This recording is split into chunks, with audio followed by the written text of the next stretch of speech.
Welcome back to the channel exam booster. Friends, exam booster channel में आपका स्वागत है। जैसा कि हम लोग इंडियन ज्योग्राफी को पढ़ रहे थे, इंडियन ज्योग्राफी को हमने भारत की भूगोलिक संरचना के अकॉर्डिंग 5 भागों में बांटा था, जिसमें हम लोग ने उत्तर भारत के विशाल पर्वतमाला, उत्तर भारत का विशाल मैदान, दक्षिण भारत का प्रायद्वीप पठार यानी तीसरे नंबर का हम लोग अध्ययन कर रहे थे।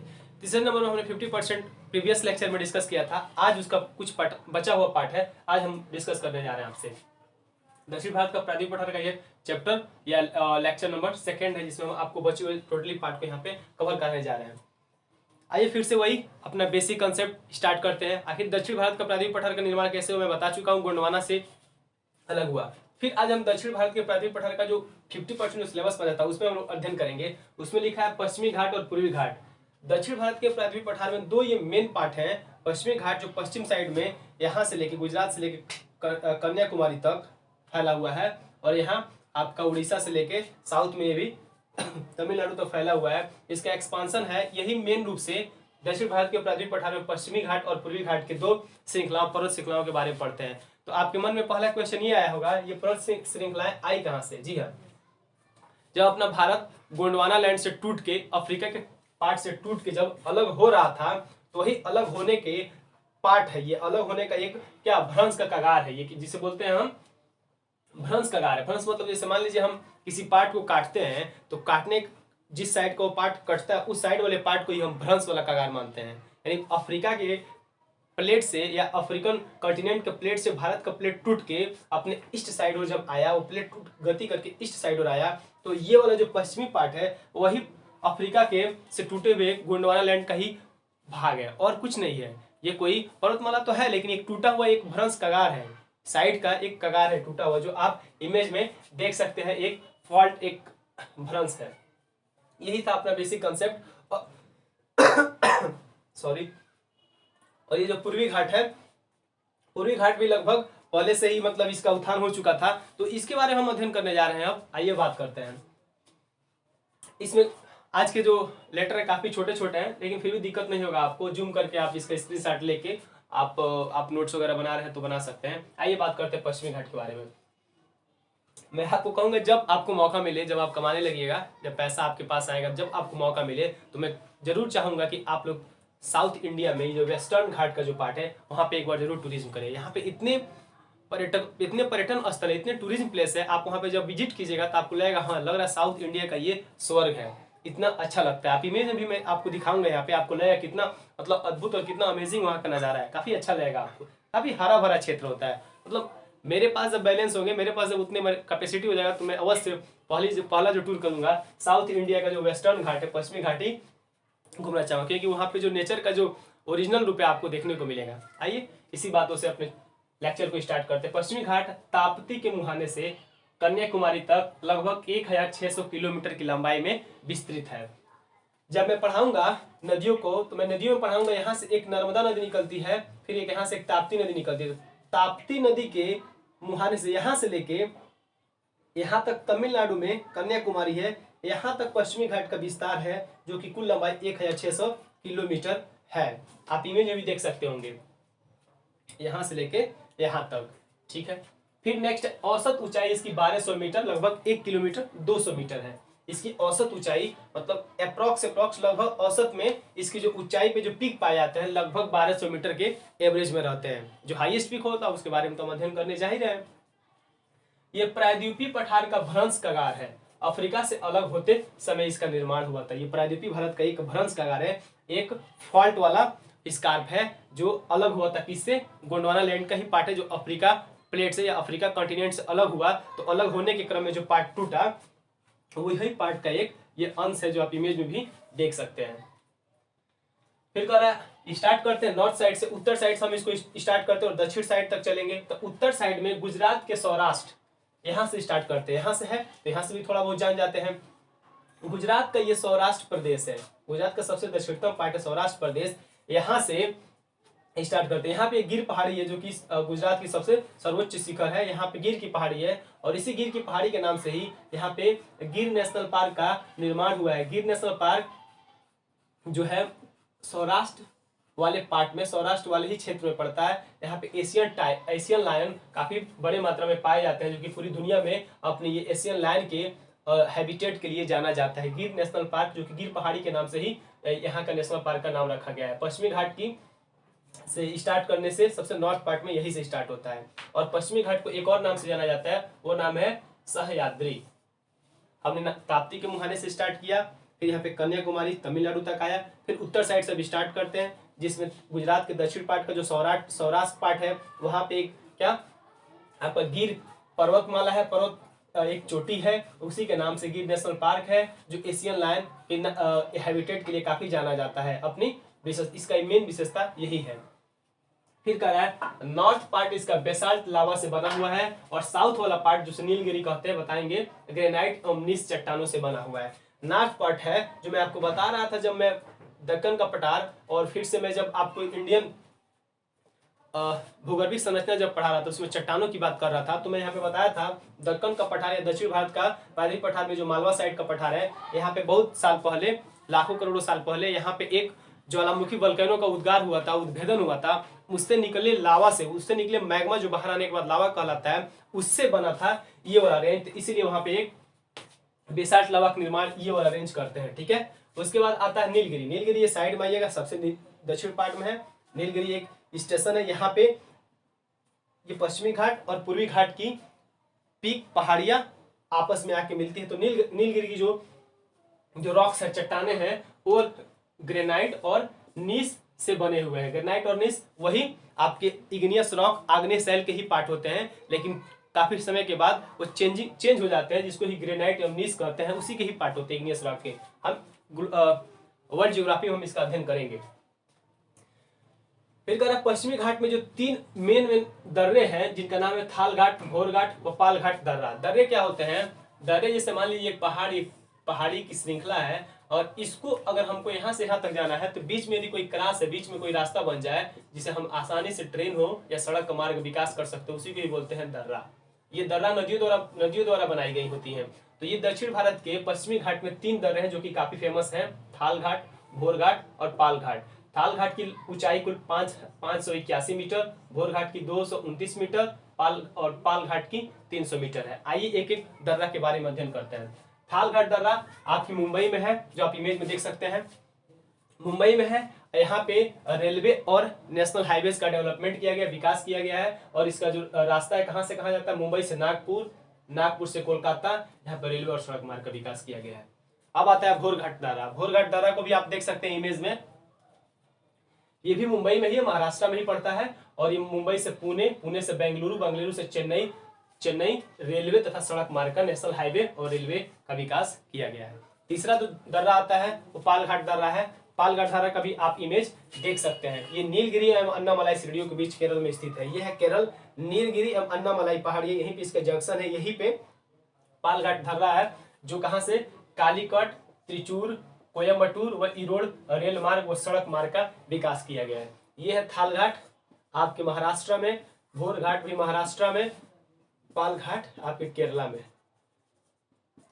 केरला में पाया जाता है। ठीक है, हम लोग दर्रा समझे क्या होता है। दर्रा एक जगह से दूसरे जगह जाने के लिए एक प्राकृतिक, एक नेचुरल कटा हुआ पार्ट होता है, हम आसानी से एक जगह से दूसरे जगह जाते हैं, वही होते हैं दर्रा। जो तीन दर्रा पश्चिमी घाट की जो मुख्य दर्राएं हैं, उनके बारे में हमने अध्ययन किया।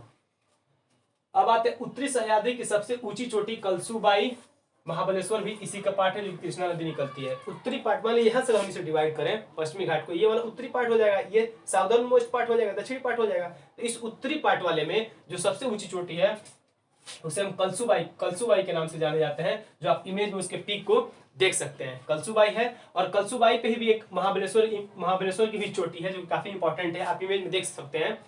महाबलेश्वर की चोटी से ही कृष्णा नदी का उद्गम है, कृष्णा नदी का ओरिजिन प्लेस है। महाबलेश्वर की चोटी से ही कृष्णा नदी निकलती है। जब हम साउदर्न इंडियन की या पेनिसुलर प्लेट के रिवर का अध्ययन करेंगे, तो उसमें हम कृष्णा नदी के बारे में देखेंगे। हमने समझा उत्तरी सह्याद्री की सबसे ऊंची चोटी कलसूबाई, चित्र भी देखा, महाबलेश्वर भी देखा, उसी का एक पार्ट है जिससे कृष्णा नदी निकलती है। फिर उसके नीचे आते हैं नीलगिरी सॉरी, दक्षिण वाला जो पार्ट है उसको नीलगिरी कहते हैं। तो नीलगिरी की जो मैक्सिमम हाइट है वो है दोदा बेटा, जो वहां की सबसे ऊंची जो पीक है, यहाँ पे आप देख सकते हैं, यहीं पे है कहीं दोदा बेटा, उसको मैंने नोट डाउन नहीं किया है, यही साइड में है दोदा बेटा, जो कि नीलगिरी पहाड़ी में, जिसकी कुल ऊंचाई 2637 मीटर है। ठीक है, और उसी नीलगिरी चोटी पे ही एक ऊटक मंडल और ऊटी यहीं पर जो पर्यटन स्थल के लिए पूरी दुनिया में जानी जाती है, विश्वविख्यात पर्यटन स्थल के लिए। आप इमेज में देख सकते हैं कितने सुंदर और कितने लुभावने वहाँ के दृश्य है ऊटी के, जो कि नीलगिरी की ही मैक्सिमम, जो नीलगिरी के क्वेश्चन है एग्जाम में, नीलगिरी की मैक्सिमम ऊंची जो पीक है, चोटी है, उसका क्या नाम है? दोदा बेटा। कुल ऊंचाई 2637 मीटर। ऊटक मंडल का है, नीलगिरी की श्रृंखलाओं में ही पाई जाती है, जो कि एक पर्यटन स्थल है। फिर आता है नीलगिरी के साउथ में अन्नामलाई की पहाड़ियां। नीलगिरी यहाँ पे है, इसके साउथ में इसी को बोलते हैं अन्नामलाई की पहाड़ियां। इस साइड वाले रेंज को बोलते हैं अन्नामलाई की पहाड़ियां। अन्नामलाई की पहाड़ियों में मैक्सिमम हाइट की जो पीक है, मैक्सिमम सबसे सर्वोच्च ऊंची चोटी है, उसका नाम है अनाईमुदी, 2695 मीटर। इससे पहले 2637 मीटर नीलगिरी की सबसे ऊंची चोटी थी, लेकिन नीलगिरी के साउथ में एक अन्नामलाई की पहाड़ी है, और वहां पे मैक्सिमम हाइट वाली जो पीक है, सर्वोच्च ऊंची जो चोटी है, उसका नाम है अनाईमुदी, 2695 मीटर। ये दक्षिण भारत की और पश्चिमी घाट की दोनों की सबसे सर्वोच्च चोटी है। कौन? अनाईमुदी। दक्षिण भारत की और पश्चिमी घाट की सबसे सर्वोच्च चोटी है अनाईमुदी, जिसकी कुल ऊंचाई 2695 मीटर है। आइए, इसके ही निकट पालनी अब इलायची की पहाड़ियां हैं। यहीं पे नीचे पालनी की और फिर नीचे इलायची की पहाड़ियां। यहाँ पे देख सकते हैं इलायची की पहाड़ियां, नॉर्थ वाले पार्ट में पालनी की पहाड़ियां है। पालघाट का दर्रा के बगल में ही पालनी की पहाड़ियां है। ठीक है, यहाँ पे आपका दोदा बेटा हमने दिखा था, दोदा बेटा। ठीक है, सेनगोट्टा गैप, एक गैप है, वही एक दर्रा का ही छोटा सा पार्ट है, जो कि इलायची पहाड़ी में स्थित है। आप देख सकते हैं इमेज में ये। ठीक है, वहीं पे फिर कोडाईकनाल पहाड़ी भी यहीं पे। कोडाईकनाल भी एक पर्यटक स्थल है, काफी लुभावना और काफी अच्छा, सुंदर और मनोरम वहाँ दृश्य आप देख सकते हैं। वो भी एक पर्यटन स्थल है, इलायची पहाड़ी में ही स्थित है, यानी इस वाले पहाड़ी में ही क्या आपका कोडाईकनाल जगह स्थित है, पाली पहाड़ी में ही स्थित है। ठीक है, और बात करते हैं जैसे नॉर्थ पार्ट का, सबसे हमारे उत्तर भारत की जो सबसे ऊंची चोटी थी, हमने पढ़ा था गाडविन ऑस्टिन K2, जो कि हमारा काराकोरम वाले पार्ट में था, जो पाक ऑक्यूपाइड कश्मीर में पड़ता है। सबसे ऊंची चोटी, भारत की सबसे ऊंची चोटी। वही भारत की सबसे दक्षिणतम चोटी की बात करें, महेंद्रगिरी भारत की सबसे दक्षिणतम है और ऊंची भी चोटी है। ठीक है, सबसे ऊंची चोटी दक्षिणतम ये नहीं होगा, लेकिन दक्षिणतम चोटी ही हमारी महेंद्रगिरी, जबकि सबसे दक्षिणतम चोटी, सबसे ऊंची बात करें दक्षिण में, तो हम ऑलरेडी पढ़ चुके हैं अनाईमुदी। ये था पश्चिमी घाट। हमने पश्चिमी घाट की कुल लंबाई देखी, किस किस राज्यों में जाती है, ये भी हम एक नजर में देख लेंगे, और कितने नामों से इसको जाने जाते हैं। पश्चिमी घाट को हम काठियावाड़ या तटी मैदान के नाम से जाने जाते हैं, जो कि गुजरात से लेके आपका महाराष्ट्र तक आता है, उसको काठियावाड़ तटी मैदान से जाना जाता है।